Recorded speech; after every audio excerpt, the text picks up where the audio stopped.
నుంచి వెళ్తున్నారా? కాస్త జాగ్రత్త. ప్రపంచంలోనే అతి పెద్ద మత కార్యక్రమంలో కోట్లాది మంది భక్తి పారవస్యంలో మునిగిపోతారు.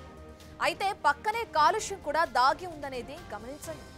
రోజు కోట్లాది భక్తజన సందోహం పవిత్ర స్నానాలు ఆచరిస్తుండటంతో కుంభమేళాలోని కొన్ని ప్రాంతాల్లో నీరు కాలుష్యంతో నిండిపోయింది. మానవ వ్యర్థాలు కూడా కలుస్తుండటంతో నీరు స్నానానికి పనికిరానివిగా మారాయని తాజాగా జాతీయ గ్రీన్ ట్రిబ్యునల్ నివేదిక చెబుతోంది. కుంభకు వెళ్లి తిరిగొస్తున్న వారిలో కొన్ని అనారోగ్యాలు వస్తున్నాయట. ఇంతకీ గ్రీన్ ట్రిబ్యునల్ రిపోర్ట్ చెబుతున్నదేంటి? కుంభలో స్నానం ఆచరించిన వారిలో వచ్చిన అనారోగ్యం ఏంటి?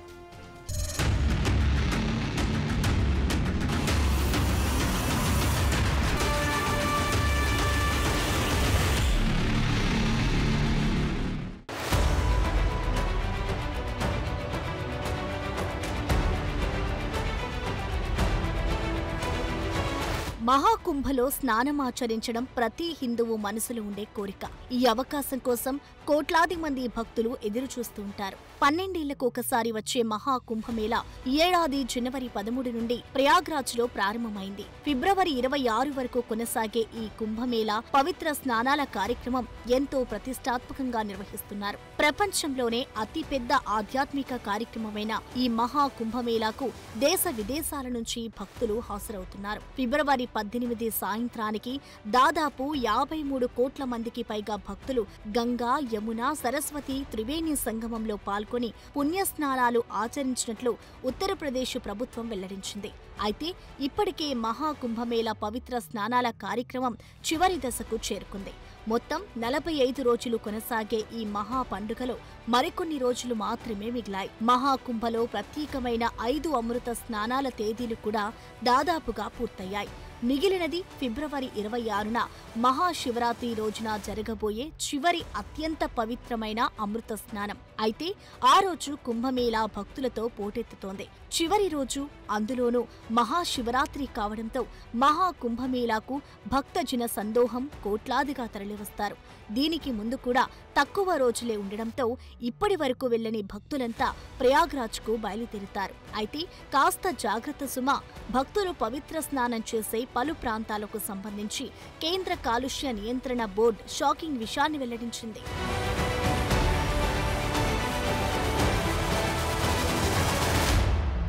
మహాకుంభమేళాలోని త్రివేణి సంగమంలో ప్రాణాంతక మల కోలిఫామ్ బ్యాక్టీరియాను గుర్తించినట్లు కేంద్ర కాలుష్య నియంత్రణ బోర్డు నివేదిక పేర్కొంది.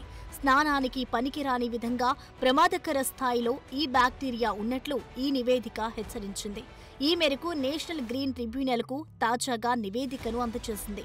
మురుగునీటి కాలుష్యానికి సూచికగా మల కోలిఫామ్ బ్యాక్టీరియా పరిమితి 100 మిల్లీలీటర్లకు 2500 యూనిట్లు ఉంటుందని, కానీ ప్రయాగ్రాజ్ ప్రాంతంలోని నదిలో అంతకంటే ఎక్కువగా ప్రమాదకర స్థాయిలో బ్యాక్టీరియా ఉన్నట్లు నివేదిక పేర్కొంది. దీనిపై తీసుకుంటున్న చర్యలేమిటో వివరించాలని ఉత్తరప్రదేశ్ కాలుష్య నియంత్రణ బోర్డు అధికారులను సిపిసిబి ఆదేశించింది. దీనిపై సవివరమైన నివేదిక అందజేయాలని ఆదేశించింది. కేంద్ర కాలుష్య నియంత్రణ బోర్డు అందజేసిన నివేదిక ఆధారంగా నేషనల్ గ్రీన్ ట్రిబ్యునల్ చర్యలు చేపట్టింది. ఫిబ్రవరి 3న సిపిసిబి అందించిన నివేదిక ప్రకారం మహాకుంభమేళా సమయంలో మానవ మలానికి సంబంధించిన కోలిఫామ్ బ్యాక్టీరియా నీటిలో గణనీయంగా పెరుగుతున్నట్లు గుర్తించింది.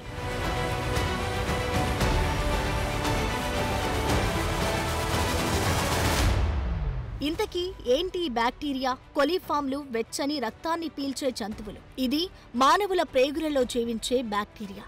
ఈ మల కోలిఫామ్ బ్యాక్టీరియా మానవుల, జంతువుల వ్యర్థాలతో సంబంధం కలిగి ఉంటుంది. వాటర్ రీసెర్చ్ సెంటర్ తెలిపిన వివరాల ప్రకారం కోలిఫామ్లు మలస్ట్రెప్టోకోకి అనే బ్యాక్టీరియాలు మురుగునీటి కాలుష్యానికి సూచికలుగా ఉపయోగించే 2 బ్యాక్టీరియా సమూహాలు. అవి అత్యంత హానికరం కానప్పటికీ అవి వ్యాధికారిక బ్యాక్టీరియా, వైరస్ల కారణంగా ఆందోళన కలిగిస్తాయని అమెరికా పర్యావరణ పరిరక్షణ సంస్థ నివేదికలో పేర్కొంది. ఇక నీటిలో ఈ బ్యాక్టీరియాల ఉనికి వ్యాధికారిక సూక్ష్మ జీవులు వృద్ధి చెందడానికి సహకరిస్తాయని నివేదికలు సూచిస్తున్నాయి. ఇవి ప్రధాన ఆరోగ్య ప్రమాదాలను కలిగిస్తాయని అంటున్నారు. అయితే నీటిలో ఇలాంటి అనేక రకాల వ్యాధి కారకాలు ఉన్నాయని గుర్తించి పరీక్షించడం కష్టం.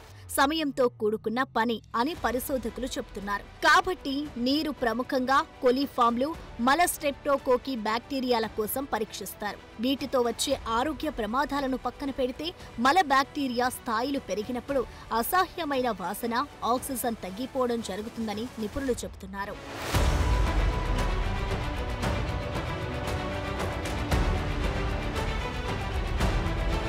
ఇలా తీవ్రంగా కాలుష్యంతో నిండిన నీటిలో స్నానం చేసినప్పుడు జ్వరం, వికారం లేదంటే కడుపులో తిమ్మిరి లాంటి సమస్యలు ఎదురయ్యే ప్రమాదం ఉంది. ఈ వ్యాధికారిక బ్యాక్టీరియాలు నోరు, ముక్కు, చెవుల ద్వారా శరీరంలోకి ప్రవేశిస్తాయని అంటున్నారు. ఇది టైఫాయిడ్, హెపటైటిస్, చెవి ఇన్ఫెక్షన్లు, గ్యాస్ట్రోఎంటెరిటిస్, డయేరియాకు కూడా దారితీయొచ్చని చెప్తున్నారు. అయితే నీటిలోని మల కొలిఫామ్ను మరిగించడం ద్వారా లేదంటే క్లోరిన్తో చికిత్స చేయడం ద్వారా దీన్ని అరికట్టవచ్చు. అంతేకాదు, ఇన్ఫెక్షన్లను నివారించడానికి శరీరాన్ని సబ్బుతో బాగా కడుక్కోవాల్సి వస్తుంది. అయితే దేశవ్యాప్తంగా పలు ప్రాంతాల్లో కుంభమేళా నుండి తిరిగి వస్తున్న వారు కొన్ని అనారోగ్య సమస్యలతో బాధపడుతున్నట్లు ఆయా ప్రాంతాలకు చెందిన డాక్టర్లు కూడా చెప్తున్నారు. అయితే అక్కడికి వెళ్లిన జనాభాతో పోల్చి చూస్తే వైద్య సమస్యలతో వస్తున్న వారు చాలా తక్కువ మంది అని డాక్టర్లు అంటున్నారు.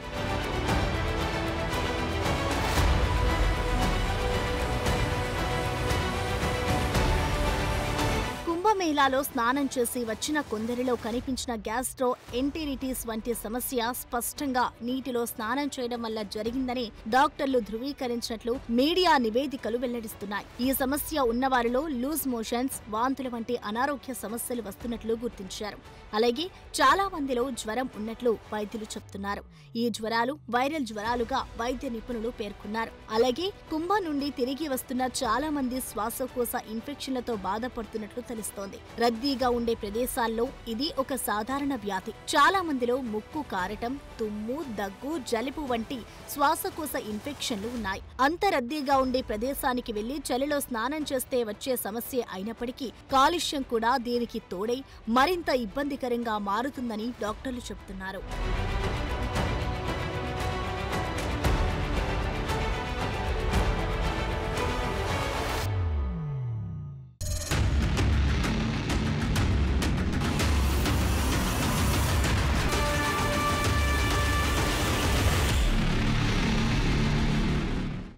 అత్యంత పవిత్రమైన నదీ జలాల్లో ఇంత కాలుష్యాన్ని అధికారులు గుర్తించలేదా? స్వయంగా యోగి అయిన యూపీ సీఎం యోగి ఆదిత్యనాథ్ దీనిపై దృష్టి పెట్టలేదా? అసలు ఇంత కాలుష్యానికి కారణమేంటి? దీన్ని నివారించడానికి ఎలాంటి చర్యలు తీసుకున్నారు? ఇప్పుడు పరిస్థితి ఎలా ఉంది? ప్రయాగ్రాజ్కు వెళ్లే భక్తులు ఎలాంటి జాగ్రత్తలు తీసుకోవాలి?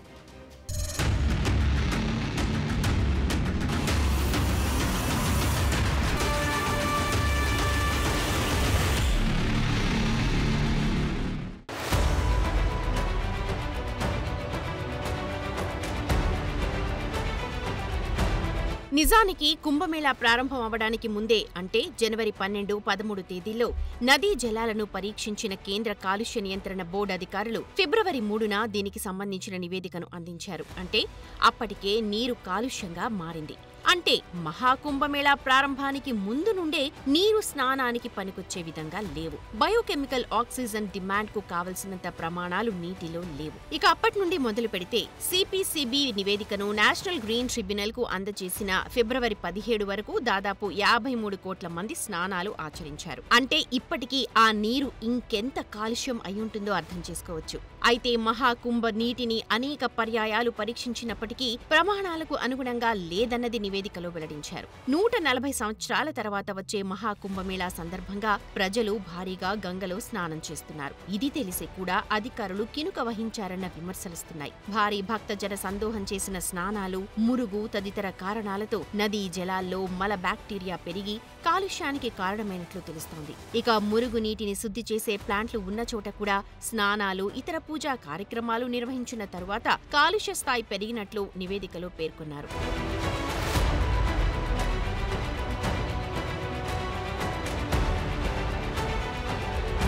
అయితే ఈ నివేదికను కోల్కతా హైకోర్టు మాజీ ప్రధాన న్యాయమూర్తి జస్టిస్ ప్రకాష్ శ్రీవాత్సవ నేతృత్వంలోని ట్రిబ్యునల్ పరిశీలించింది. వర్చువల్ గా తమ ఎదుట హాజరు కావాలని ఉత్తరప్రదేశ్ కాలుష్య నియంత్రణ బోర్డు అధికారులను ఆదేశించింది. గతంలో నిర్దేశించిన విధంగా ఉత్తరప్రదేశ్ పొల్యూషన్ కంట్రోల్ బోర్డు సమగ్ర చర్య తీసుకున్న నివేదికను సమర్పించలేదని, బదులుగా నీటి పరీక్ష ఫలితాలతో కూడిన కవరింగ్ లెటర్ను మాత్రమే అందించిందని ట్రిబ్యునల్ పేర్కొంది. జనవరి 28 నాటి యూపీపీసీబీ ఇన్ఛార్జ్ పంపిన కవరింగ్ లెటర్తో జత చేసిన పత్రాలను సమీక్షించినప్పుడు కూడా కుంభమేళాలోని వివిధ ప్రదేశాల్లో అధిక స్థాయిలో మల కోలిఫామ్ కనుగొన్నట్లు గుర్తించారు. కాగా ప్రయాగ్రాజ్లో గంగా నీటి నాణ్యతకు బాధ్యత వహించే యూపీపీసీబీ సభ్య కార్యదర్శి సంబంధిత రాష్ట్ర అధికారుల్ని తదుపరి వర్చువల్ విచారణకు హాజరు కావాలని ట్రిబ్యునల్ ఆదేశించింది.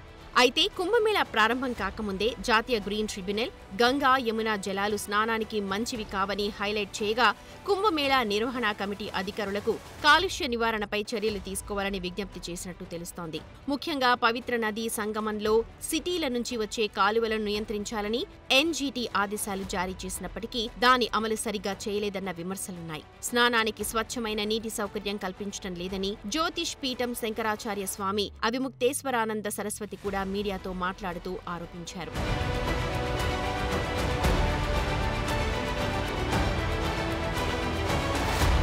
అయితే ఇది కాస్త ప్రయాగ్రాజ్ ఉన్న ఉత్తరప్రదేశ్లో రాజకీయ రంగు పులుముకుంది. ప్రతిపక్షాలన్నీ పవిత్ర సంగమంలో కాలుష్యాన్ని నివారించలేదని యోగి ఆదిత్యనాథ్ ప్రభుత్వంపై దుమ్మెత్తిపోస్తుంటే, మహాకుంభ జలాల్లో మల బ్యాక్టీరియా ఉందన్న వార్తలను ఉత్తరప్రదేశ్ ముఖ్యమంత్రి యోగి ఆదిత్యనాథ్ తోసిపుచ్చారు. ఇలాంటి రిపోర్టులు మతపరమైన కార్యక్రమాన్ని కించపరిచేవి ప్రయత్నం చేస్తాయని అన్నారు. పవిత్ర సంగమం నీరు పవిత్ర స్నానానికి ఖచ్చితంగా సరిపోతుందని యూపీ సీఎం యోగి బల్లగుద్ది మరీ చెప్పారు. సంగం నీరు స్నానానికి మాత్రమే కాదు, ఆచమనానికి కూడా అనుకూలంగా ఉంటుందని అన్నారు. ఇక త్రివేణి వద్ద నీటి నాణ్యత గురించి ప్రశ్నలు తలెత్తుతున్న నేపథ్యంలో సంగం చుట్టుపక్కల ఉన్న అన్ని పైపులు, డ్రైన్లను టేపులతో కప్పినట్టు తెలుస్తోంది. ప్రస్తుతం శుద్ధి చేసిన తరువాత మాత్రమే నీటిని విడుదల చేస్తూ ఉన్నారు. ప్రస్తుత విమర్శల నేపథ్యంలో యూపీ కాలుష్య నియంత్రణ బోర్డు నదీ జలాలను నిరంతరం పర్యవేక్షిస్తోంది. తాజా నివేదికల ప్రకారం సంగం సమీపంలో బీఓడీ మొత్తం 3 కంటే తక్కువగా ఉంది. అలాగే కరిగిన ఆక్సిజన్ 8 నుంచి 9 ఉంటుందని అంటున్నారు. అంటే సంగం నీరు స్నానం చేయడానికి మాత్రమే కాకుండా ఆచమనానికి కూడా అనుకూలంగా ఉంటుందని యూపీ ప్రభుత్వం వెల్లడించింది.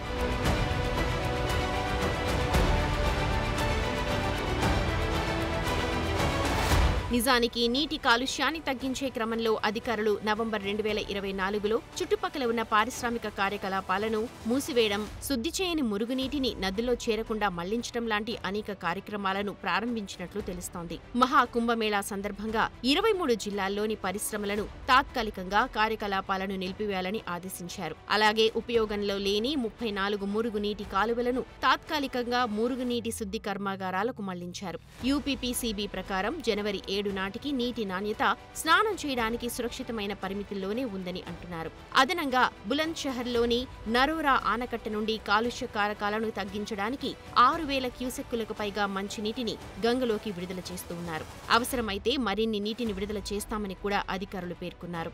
ఇక ప్రస్తుత ఆందోళనల మధ్య గంగా, యమునా నదుల నుండి తేలియాడే వ్యర్థాలను తొలగించడానికి ప్రయాగ్రాజ్ మున్సిపల్ కార్పొరేషన్ చెత్త స్కిమ్మర్ యంత్రాలను మోహరించింది. ప్రతిరోజు ఈ యంత్రాలు ప్లాస్టిక్, పూల నైవేద్యాలు, కొబ్బరికాయలు, విస్మరించిన వస్తువులతో సహా 10 నుండి 15 టన్నుల వ్యర్థాలను వెలికితీస్తాయి. ప్రారంభంలో ఒకే యంత్రాన్ని ఉపయోగించినప్పటికీ ఇటీవల 2వ దాన్ని కొనుగోలు చేసినట్టు తెలుస్తోంది.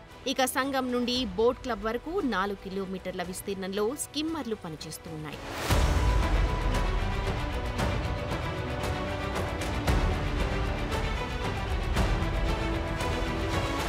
ప్రస్తుతం పరిశుభ్రతను మరింత పెంచడానికి వివిధ ఘాట్ల వద్ద గంగా సేవా దూత్ల ప్రత్యేక బృందం ఉంది. ఈ స్వచ్ఛంద సేవకులు షిఫ్ట్లలో పనిచేస్తారు. నది స్వచ్ఛతను కాపాడుకోవడానికి ప్రతి 2 గంటలకు కర్మల వ్యర్థాలను సేకరించి పారవేస్తారు. కాలుష్య నియంత్రణ బోర్డు రోజువారీ నీటి నాణ్యత పర్యవేక్షణను నిర్వహిస్తోంది. కాలుష్య స్థాయిలు నియంత్రణలో ఉన్నాయని నిర్ధారించుకోవడానికి అధికారులు వివిధ ఘాట్ల నుండి నీటి నమూనాలను పరీక్షిస్తున్నారు. ఇక మురికి నీటిని శుద్ధి చేయడం కోసం 200 కిలోమీటర్ల తాత్కాలిక డ్రైనేజీ వ్యవస్థను కూడా ఏర్పాటు చేశారు. ఇక మానవ వ్యర్థాలను సమర్థవంతంగా నిర్వహించడానికి అధికారులు Bhabha atomic research centre, Indian space research organisation నుండి టెక్నాలజీని ఉపయోగిస్తున్నారు. శుద్ధి చేయని మురుగునీటిని గంగలో కలవడానికి అనుమతించట్లేదు. కుంభమేళాలో నీరు, వ్యర్థాల నిర్వహణ కోసం యూపీ ప్రభుత్వం 1,600 కోట్లు కేటాయించింది.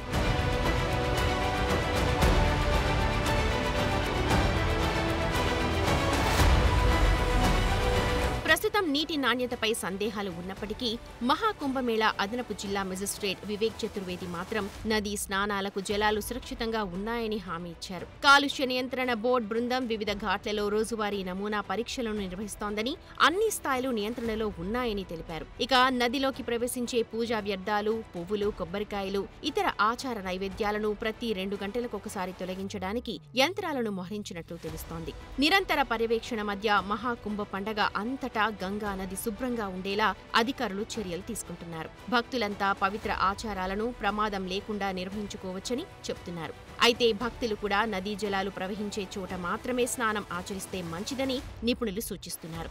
అలాగే ప్రజలు తమ సొంత నీటిని తీసుకెళ్లాలని వైద్యులు సూచిస్తున్నారు. ఇక మంచి ప్రదేశం నుండి మాత్రమే నీటిని తాగాలని చెబుతున్నారు. దానికి సొంత సీసాలు తీసుకెళ్లాలని అంటున్నారు. దీనితో పాటు మహాకుంభమేళాలో పరిశుభ్రమైన ప్రదేశం నుండి ఆహారం తినడం మంచిదని, పచ్చి ఆహారం కంటే వండిన ఆహారాన్ని తినాలని సూచిస్తున్నారు. ఇక చలిలో ముసుగు ధరించడం, ఎక్కువ మందిలో ఉండకుండా భారీ గుంపుకు దూరంగా ఉండటం మంచిదని అంటున్నారు. ముఖ్యంగా నదిలో స్నానం చేసేటప్పుడు నీరు తాగవద్దని డాక్టర్లు సూచిస్తున్నారు.